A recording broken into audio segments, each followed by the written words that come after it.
So this video by Prager U, I know, low-hanging fruit, is the sexualization of children. Let's take a look. At what age is it I appropriate appreciate you coming for back, grammar man. I really school do. teachers to discuss issues like sex and gender with their students? I believe kindergarten starts at the age of 5, so 5. Because gay people exist and children can get molested. So I'm going to say 5. If the parents aren't doing it sooner, then I'm going to say 5 because that's when kindergarten starts.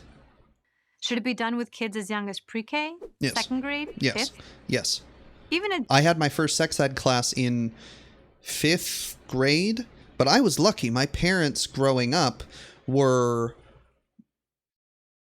very open about, and not in like a weird way, about sex and sexuality. Like, my parents were very conservative, so they were like, people are gay, but gay's a sin, but people are gay, so you might meet some people, like Susie might have 2 moms or whatever.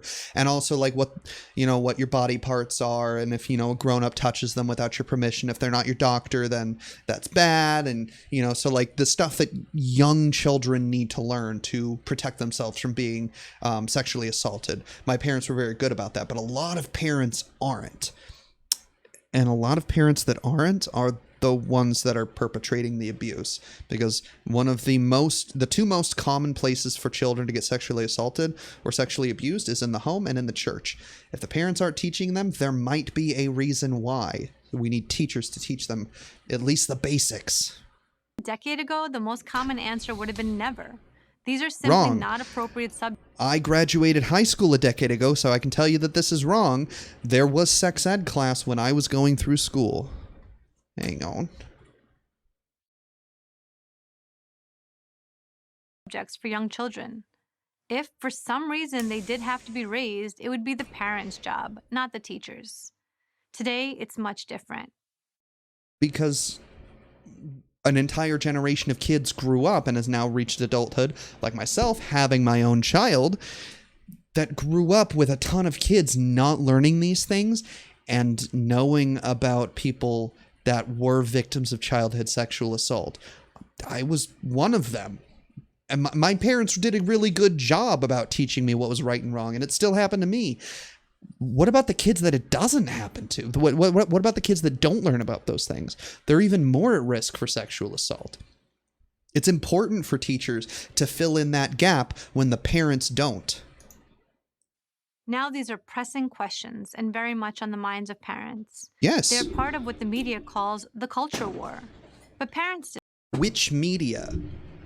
My media doesn't call it a culture war. My media just calls it education.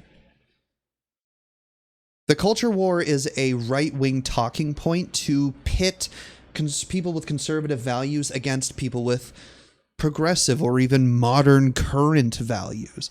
That there's a war going on. They're trying to teach your kids that, Susie might have a penis, but, they're saying she's a girl, but we know she's not. It's just educating children on what science and psychology and doctors are finding and teaching them kids the facts about life. But it disagrees with their preconceived notions. One of the first video that I reviewed on this stream was Matt Walsh about the gender ideology. And I kind of went over the same thing, that it disagrees with their preconceived notions, so they feel like they're being attacked. There is no war going on except for in the minds of conservatives. Didn't start this war. The war has been waged on us. Until recently, we had no idea it was even happening. Now it's hand-to-hand. That's a conservative talking point as well. A victim complex. It's a war being waged on us. It's hand-to-hand combat. That they're teaching kids that things that disagree with my preconceived notions, so it must be a war on us instead of me just being out of date, and I don't want to admit that. Combat, school boards versus mom and dad. It's not clear who's winning. Versus conservatives, not mom and dad. Starting in September 2022, New Jersey first graders will learn about gender identity under new sex education guidelines. A sample lesson plan reads as follows. You might feel like you're a boy, even if you have body parts, as some people might tell you are girl parts. You might feel like you're a girl, even if you have body parts, as some people might tell you are boy parts. And you might Oh, not let's feel finish. like you're a boy or a girl, but you're a little bit of both. No matter how you feel, you're perfectly normal.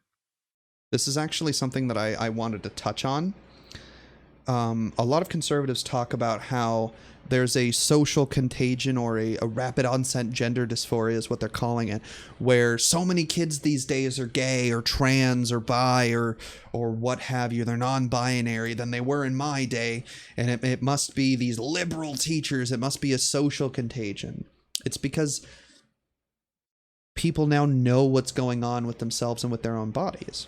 People know now that being gay is a thing, whereas 200 years ago, they didn't. They didn't know what it meant to be gay, that being attracted to a man as another man was something that was normal and explainable.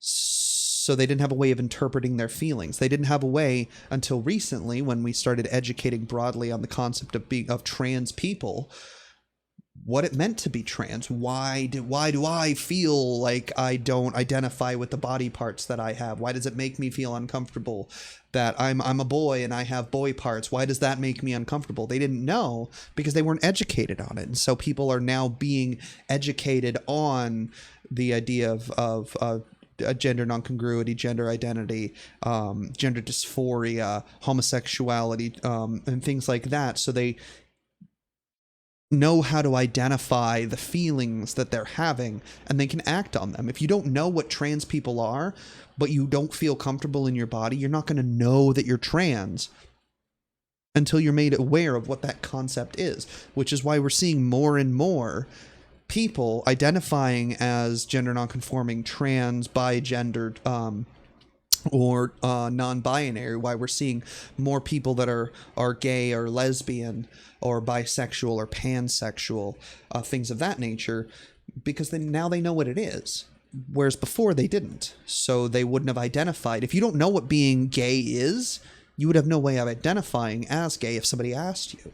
But now people are more educated on it, so they now have an answer to give when people ask the question.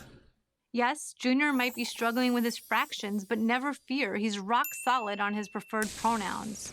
Good. The Evanston Skokie School You can learn fractions pretty easily, but it's very important to be able to know who you are. District 65 in Illinois has adopted a new LGBTQ plus Equity Week curriculum that will teach kids in pre-K and kindergarten about people who have more than one gender or no gender at all. Good. Kids in first grade can pick their own pronouns, including Z, Zer, and tree, and are told they can switch pronouns anytime they wish. Good.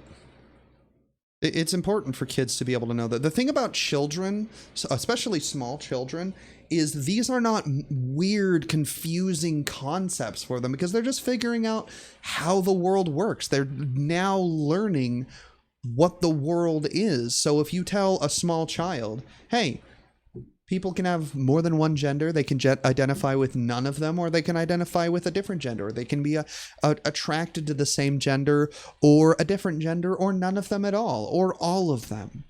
They're going to be like, oh, okay.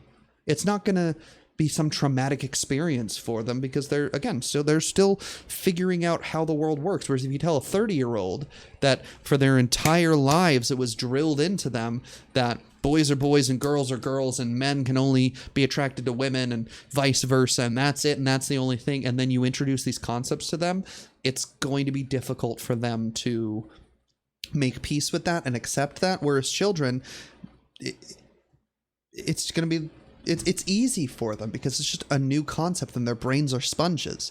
It's not going to be confusing to them at all. And considering that this is how the world works, that you can pick your pronouns. Like, my pronouns are he, him. That's just what I identify as. But if later on down the road I decide that I'm a he, they, I'd rather go by they, them pronouns or she, her pronouns, I don't see that happening. But I can just change my pronouns. And they even kept, neo pronouns like Zer, and I've never heard tree, but I suppose there's no problem with that. You can pick them. It's just teaching kids how the world works. It just, again, disagrees with your preconceived notions. All feelings are respected all the time. Good. Third graders, generally around 8 years old, are also encouraged to overcome their prejudice that gender is binary. Yes, Parents have that's mounted good. a counter. Bigotry and teaching that bigotry is bad are good things. Bigotry is not a good thing.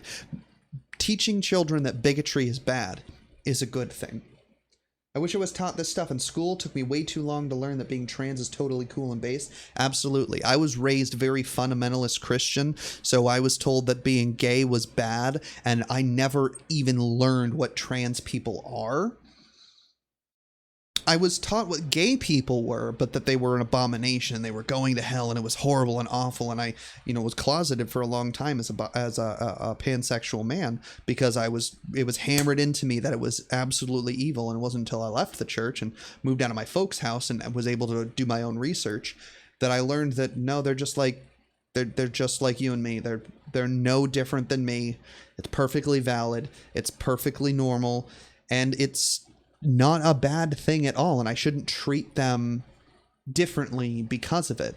If I've been taught, like in this video saying at the age of 8 or 5 or whatever, that trans people are okay, they exist, then maybe I would have grown up less bigoted, and I would have adopted a more appropriate, in my opinion, worldview much earlier than I did. Attack. Our deep concern that our children are being prematurely sexualized and thus confused about their identity is manifest in Florida. It's always about the sexualization of children.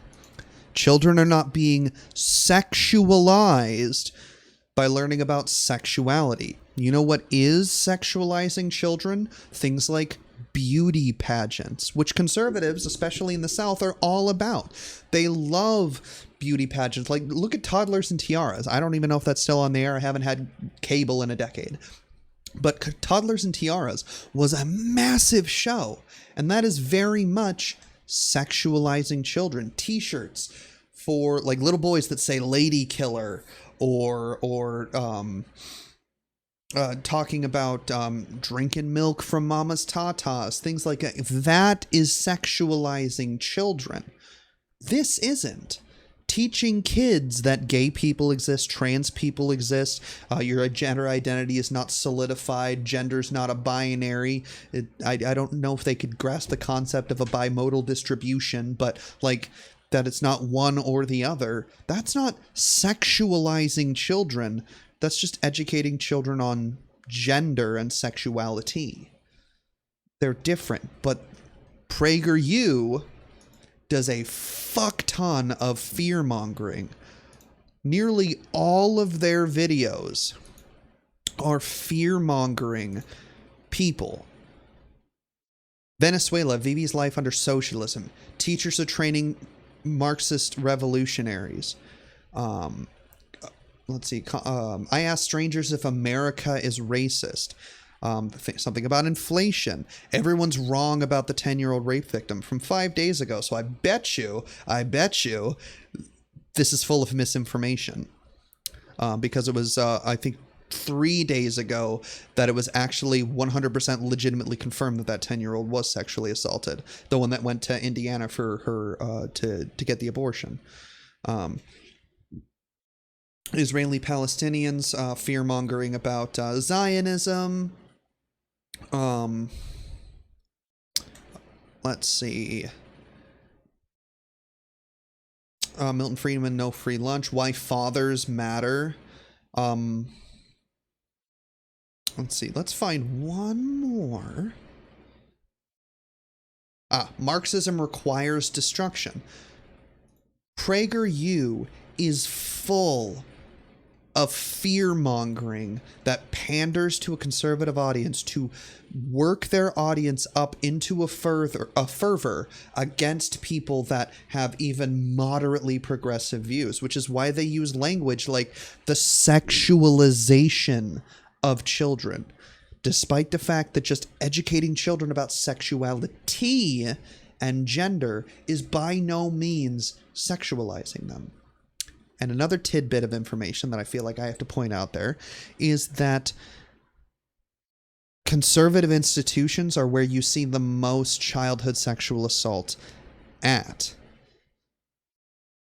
The Bible Belt in the Deep South and churches are where the majority, at least per capita, of childhood sexual assault and sexual assault against children in general takes place, in the home and at the church in the South. There's even a meme about Alabama being the incest state. It's conservative organizations and conservative areas where you see children being sexualized. I don't know any of my liberal friends that were down to go to a childhood beauty pageant, but I knew a lot of people at the church that I grew up at that liked the show. It's not liberals sexualizing children. For the most part, it's conservatives. Yet they use this kind of language, sexualizing children, to fearmonger and whip their audience into a fervor about things like teaching kids about sexuality. Let's see, not to mention the Catholic Church and all the atrocities it has committed. Absolutely. Absolutely. A lot of the childhood sexual assault that takes place at churches happens at the Catholic Church. It's even become a meme. It was on South Park. It's been in, like, I'm a big fan of the Dresden Files book, and there's a Catholic priest at a church that the main character goes to a lot that has made jokes about Catholic priests being child molesters. What is the predominant political ideology of people that go to Catholic churches? Conservatives. It's not liberals that are sexualizing children. Of all of the politicians in Washington, the majority of the politicians that have sexual assault, and particularly childhood sexual assault allegations against them, are on the red team, not the blue team. There are a few. I understand that Biden has accusations against him, but I mean, they're from adults, so at least it's not children. Still bad, but it's not children. But look at Donald Trump. He owned the Miss Teen USA pageant and bragged about going through the dressing rooms when children were in states of undress. Yet he's looked at as a messiah on the conservative end of the political spectrum by conservatives, by Republicans. He's viewed as a messiah, and yet they're talking at us about sexualizing children by teaching them about the LGBTQ. Parental Rights and Education Act. Its text plainly states that discussion of sexual orientation is out of bounds. This piece of legislation, which now has counterparts in several other states, has in turn been mocked by progressives. Setting aside the appropriateness of teaching small children that their gender is malleable, or that kids designating tree as their preferred pronoun is okay. Teaching kids facts is scary, apparently, but having tree as a pronoun is not the same as identifying as a tree. This is the attack helicopter meme. It has to be the attack helicopter memes. Conservatives have two jokes, and one of them's the attack helicopter meme. I swear to God. Just because you use tree as your pronoun doesn't mean you identify as a tree. Progressives say the Florida law is unnecessary. It is. Why? Because these progressives claim these lessons aren't actually taught. The Don't Say Gay bill, the one that's already causing several school districts to ban their teachers from talking about their same-sex partners, referring to their husbands or wives as husbands and wives, getting rid of their wedding photos that a lot of teachers will like put a picture of them and their spouse. Like all my teachers had their spouse and them, like a picture on their desk. Banning those, banning pride flags, banning anything resembling rainbow, anything that can be interpreted as support of the LGBTQ. Many school districts in Florida have banned that from their school district because of the Don't Say Gay bill. They are a figment of the parents' imagination. This is a lie. Some figment. But if this is all just a fever dream on the right, then opponents of these bills are caught in It's not a fever dream. The fear you're stoking about it is their own circular logic. If these topics aren't taught in schools, then why is the bill controversial? The bill is controversial because it bans the discussion, any sort of discussion, of LGBTQ topics. Even, like I said, teachers saying, my husband if they're a man, or my wife if they're a woman, or mentioning the fact that they're trans. Even if they're not instructing on it, school districts are banning that. That is why the bill is controversial. Kids cannot be gay in Florida. They cannot be open about it, because if they're open about it to their teachers, the teachers are required to out them to their parents. And in many circumstances, that could be literally dangerous to those kids. I can't tell you how dangerous being LGBTQ is if you're in a conservative or especially religious household. I personally know people that were kicked out of their houses and abused for being LGBTQ growing up. I personally knew them. And I live in a blue state. I live in a very progressive area. I live in Washington. I was born in California.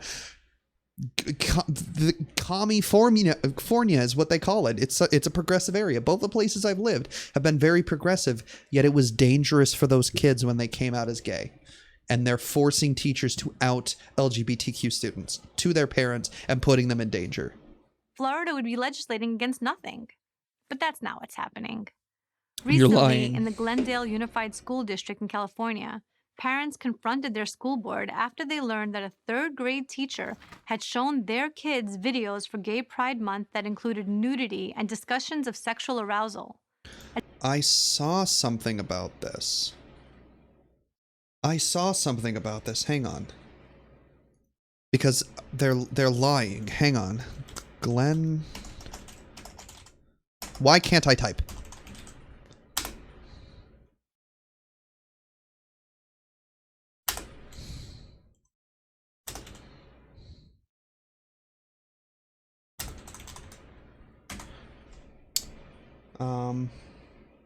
I know as a trans woman who has CPTSD from her childhood, it's so sad. Religious health, of course. I'm sorry you went through that, but like that's what a lot of people on the right don't realize, is that it's not simply I don't want my kids to know about this as though it will somehow harm them, but that bill forces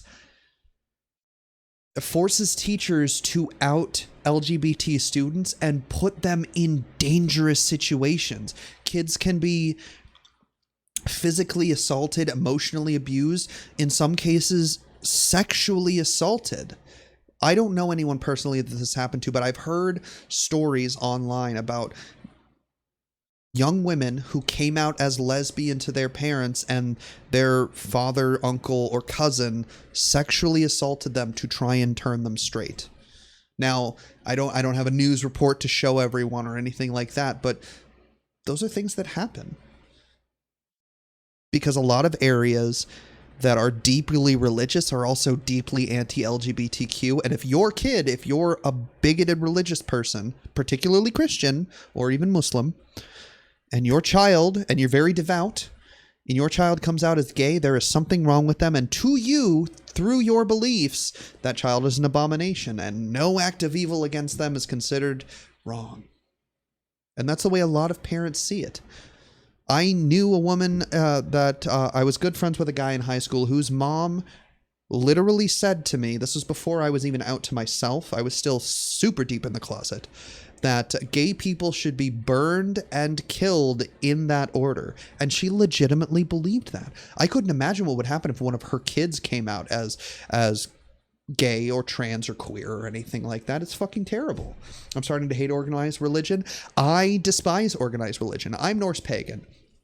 And being Norse pagan, we're not an organized religion. Like you can organize with your own personal group to go and do a blot or observe a holiday or something like that. But a large part of the why the beliefs speak to me is that it's very much an everyone goes their own way and everyone needs to be accepted. One of the things we like to say is Odin is the all father, not the some father, which is why it really speaks to me that I don't have to worry about being amongst pagans and saying, hey, I'm pansexual. I find everyone, regardless of gender, not everyone, but I can find anyone, regardless of gender or identity, attractive and not worry about facing bigotry from the people that share the same beliefs as me. I do want to caveat and say that the asatru, the fucking white nationalist shitheads that are aping our iconography and things like that, I don't consider them in the same religion. But things like Christianity, Islam, things like that, I think they're very harmful. Personal beliefs are fine, but when you use your beliefs to stop. Damn it. When you use your beliefs to harm others is where I draw an issue. I'm trying to find the article about it because I heard about this whole teacher in Glendale talking about nudity and sexual arousal and it being bullshit and out of context. Has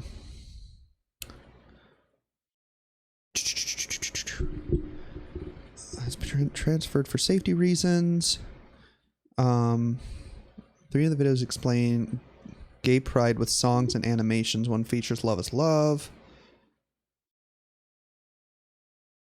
Okay. Let's see. So, nearly 1 year after a Glendale Unified School District 3rd grade teacher showed videos celebrating gay pride to her students, a debate continues as she has been involuntarily transferred from her classroom. 3 of the videos explain gay pride, I'm assuming, with songs and animations, one featuring Love is Love.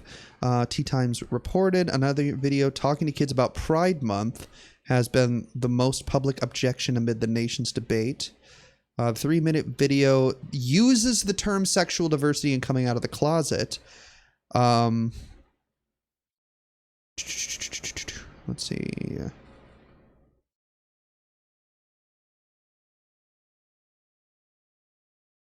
I want my classroom to feel safe and that I could teach my kids to love and accept others no matter their differences.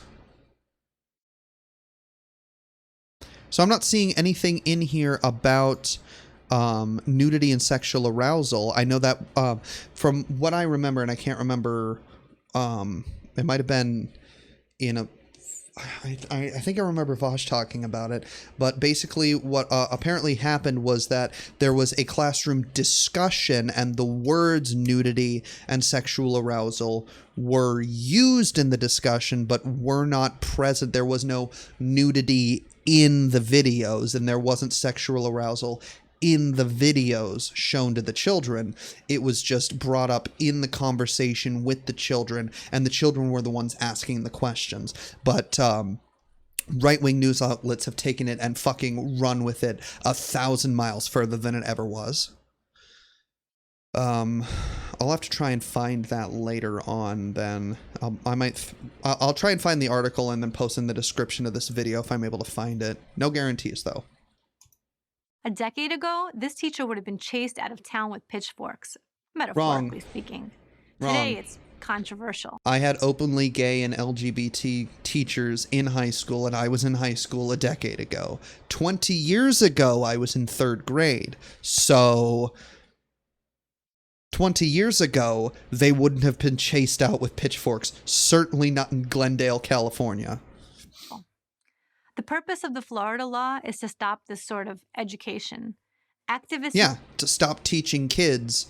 The express purpose was to stop teaching kids about the LGBT, but the implied purpose and the way it's being applied in the community, the way it's being applied broadly, is to prevent any sort of discussion or acknowledgement of LGBT at all, including the teachers and the things that they put in their classrooms.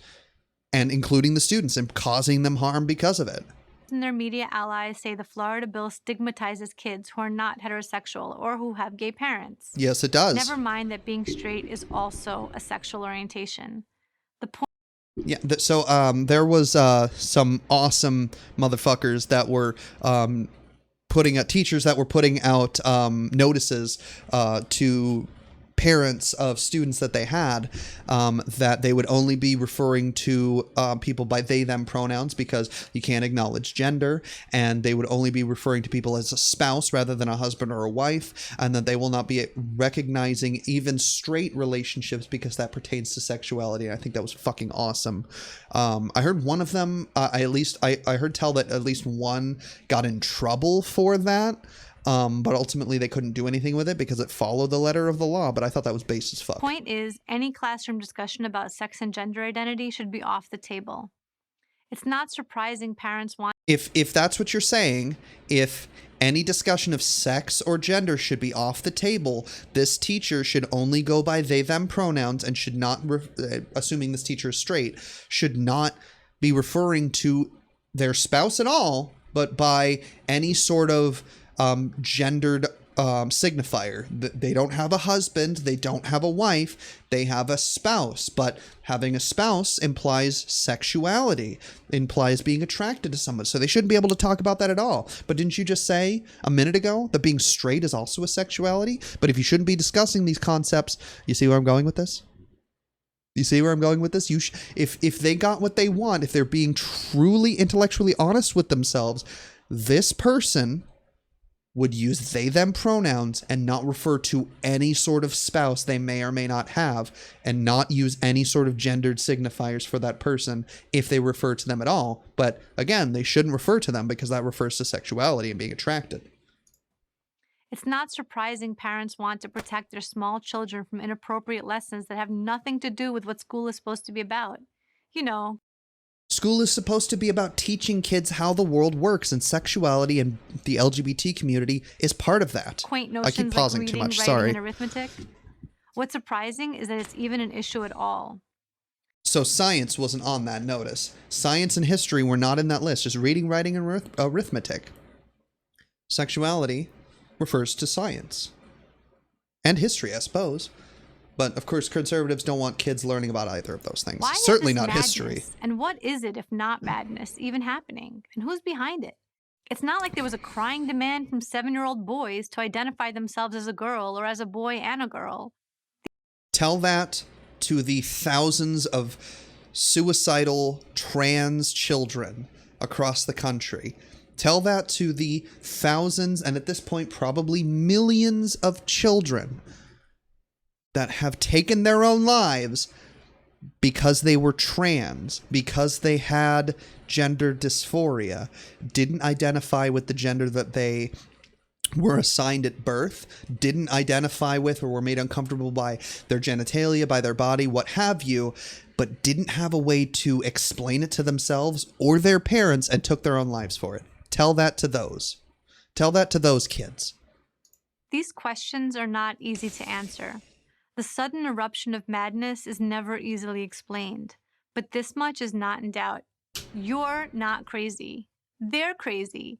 You're not crazy to be worried about what your children are learning in school. They're crazy for wanting your children to ponder their sexual identity in 2nd grade.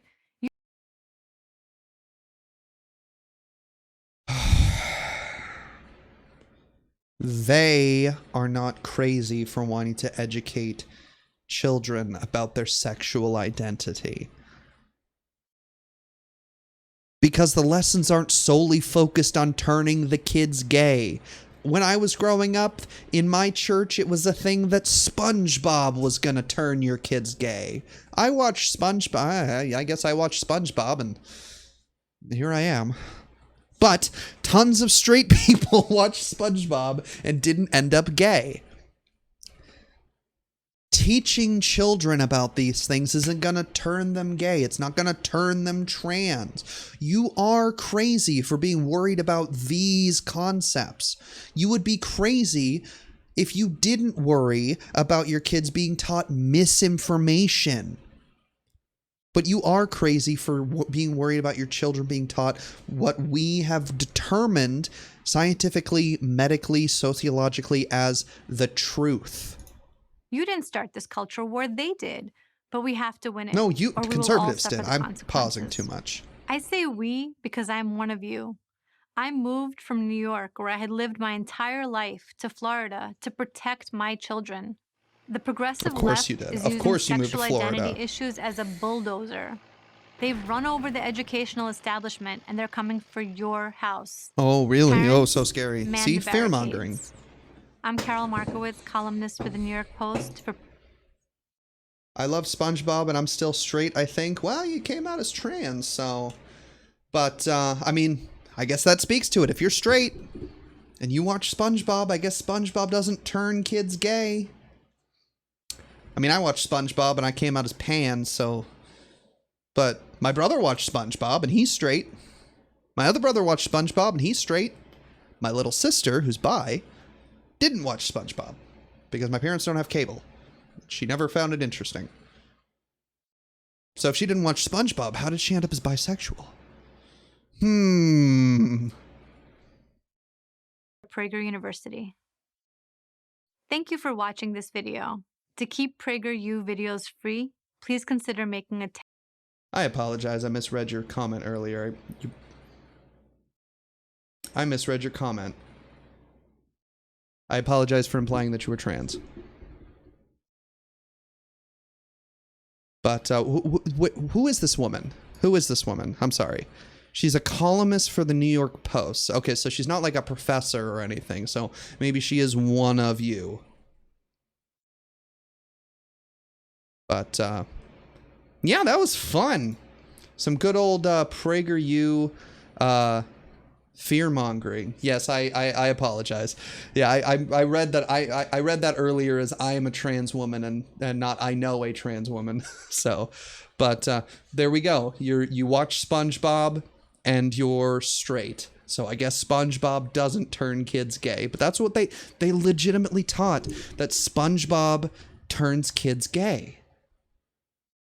Because SpongeBob, the main character, was super effeminate and all this other stuff, and his best friends were all men and stuff like that. And the only female character, there was never any sort of romance and blah blah blah. So like if SpongeBob is such a powerful enough force to turn kids gay, then I can see if that's what they believe, then I can see why they can seem to think that simply teaching children that gay people exist, or that trans people exist, or gender nonconforming people, blah, blah, blah, the LGBTQ community at large exists. I can see why they think that teaching kids about that is going to turn them gay or confuse them if they're able to consider the idea that something as innocuous as SpongeBob can turn kids gay. Is SpongeBob... I think the creator did say that SpongeBob was asexual at some point. I'm not 100% sure, but I do know...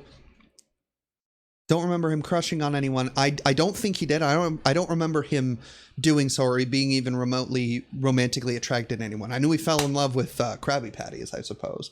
But no, so the original creator of SpongeBob said that he is ace, but as soon as that, I remember there being a controversy that as soon as the creator